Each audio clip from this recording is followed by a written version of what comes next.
ಪ್ರಾಣಿಪ್ರೇಮಿ ಗದಗನಲ್ಲೂ ನಾನೊಂದು ವಿಡಿಯೋ ಹಾಕಿದೆ, Bernard ಮರಿಗಳಿದೆ, lab ಮರಿಗಳಿದೆ ಅಂದ್ಬಿಟ್ಟು. ಸೊ ಆ ವಿಡಿಯೋ ಸಿಕ್ಕಾಪಟ್ಟೆ ವೈರಲ್ ಆಗಿದೆ. ಆಮೇಲೆ ಪುಣೆಯಿಂದ ಕಸ್ಟಮರ್ ಕಾಲ್ ಮಾಡಿದ್ರು, ಯಾರಂತಾನೆ ಗೊತ್ತಿಲ್ಲ, ನಾನು ಅವ್ರ ಮಕ್ಕಳು ಅವ್ರನ್ನ ಮಕ್ಕಳು ಕೂಡ ನೋಡಿಲ್ಲ. ಪುಣೆಯಿಂದ ಕಸ್ಟಮರ್ ಕಾಲ್ ಮಾಡಿಬಿಟ್ಟು, ಸರ್ ನಾನು ಇದ್ರ ನಿಮ್ಮ ಪೇಜ್ ನೋಡಿದೆ, ನಿಮ್ಮ ಪೇಜಲ್ಲಿ ಪಪ್ಪೀಸ್ ಕ್ವಾಲಿಟಿ ಸೂಪರ್ ಆಗಿದೆ. ಸೊ ಅದಕ್ಕೋಸ್ಕರ ನನಗೆ 3 ಗಿಡ ಪಪ್ಪಿ ಬೇಕು ಸರ್ ನನ್ನ ಫಾರ್ಮ್ ಹೌಸ್ಗೆ. ನಾನು 2 ತಿಂಗಳಿಂದ ಹುಡುಕ್ತೇನೆ, ಬಟ್ ನನ್ನ ಕ್ವಾಲಿಟಿ ಆಗ್ತದೆ, ಸ್ಯಾಟಿಸ್ಫ್ಯಾಕ್ಷನ್ ಆಗ್ತಾಯಿಲ್ಲ ಅಂತ ಹೇಳಿದ್ರು. ಸೊ ಯಾರಂತ ನನಗೆ ಗೊತ್ತಿಲ್ಲ, ಅದಕ್ಕೆ ಹೇಳೋದು ನಮ್ಮ ಕನ್ನಡ ನೀರಂದರೆ ಅಷ್ಟೆಲ್ಲ ಕಡೆ ಅರಿತದೆ ಅಂತ. ಸೊ ಅದಕ್ಕೆ ಏನು ಮಾಡಿದ್ರು, ಕಸ್ಟಮರ್ ರಿಕ್ವೈರ್ಮೆಂಟ್ ಕೇಳಿದಷ್ಟು ನಾನು ಜಾಸ್ತಿ ಮರಿ ಕಳಿಸಿಲ್ಲ, ಬರೀ 3 ಮರಿ ಕಳಿಸಿದೆ, 3-4 ಮರಿ ಕಳಿಸಿದೆ. ಕಸ್ಟಮರ್ ಸಿಕ್ಕಾಪಟ್ಟೆ ಸ್ಯಾಟಿಸ್ಫ್ಯಾಕ್ಷನ್. ಅದು 2 ಮೇಲ್ ಅಂತ, ಅವ್ರು 2 ಮೇಲ್ ಒಂದು ಫೀಮೇಲ್ ಬೇಕಲ್ಲ, ಒಂದು ಬೇರೆ ಲೈನ್ಸ್ ಬೇಕು, ಫೀಮೇಲ್ ಬೇರೆ ಲೈನ್ ಬೇಕು, ಮೇಲ್ ಲೈನ್ ಬೇರೆ ಲೈನ್ ಬೇಕಲ್ಲ.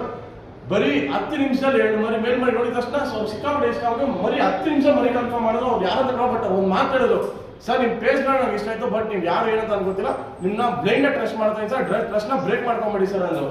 ನೋಡಿರಿ ಮರಿ ಕ್ವಾಲಿಟಿ ವೈಸ್ ಚೆಕ್ ಮಾಡಿ ನೋಡಿಸ್ತೀನಿ. ನೋಡ್ರಿ ಇದು ಇವನು ಬಂದು ಮೇಲ್ ಮರಿ, ಇವನು ಮೇಲ್ ಪಪ್ಪಿ,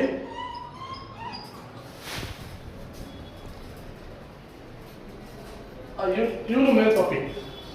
ನೋಡಿ ನಮ್ದು ಕ್ವಾಲಿಟಿ ಲಿಪ್ಸ್ ಎಲ್ಲ ಹೆಂಗಿದೆ ಪಪ್ಪೀಸ್ದು. ಇವರಿಬ್ರು ಮೇಲ್ ಮರಿ, ಇವರಿಬ್ರು ಒಂತಾಯಿ ಮಕ್ಕಳು ಇರಪ್ಪ. ಸೊ ಈ ಮೇಡಮ್ ಅವ್ರು ಬಂದು ಫೀಮೇಲು. ಸೊ ಇದು ಬೇರೆ ಲೈನ್ಸು, ಇದ್ರ ತಂದೆ ತಾಯಿನೇ ಬೇರೆ. ಇವರು ಯುರೋಪಿಯನ್ ಪಪ್ಪೀಸ್ ಇದು. ನೋಡ್ರಿ ಈ ಪಪ್ಪಿ ಇವರು ಇವಾಗ ಪೂಣಾಗ ಹೊರಡ್ತಾ ಇದ್ದಾರೆ, ಪೂಣ ಗಾಡಿ ಅವರೇ ಬುಕ್ ಮಾಡಿದ್ದಾರೆ.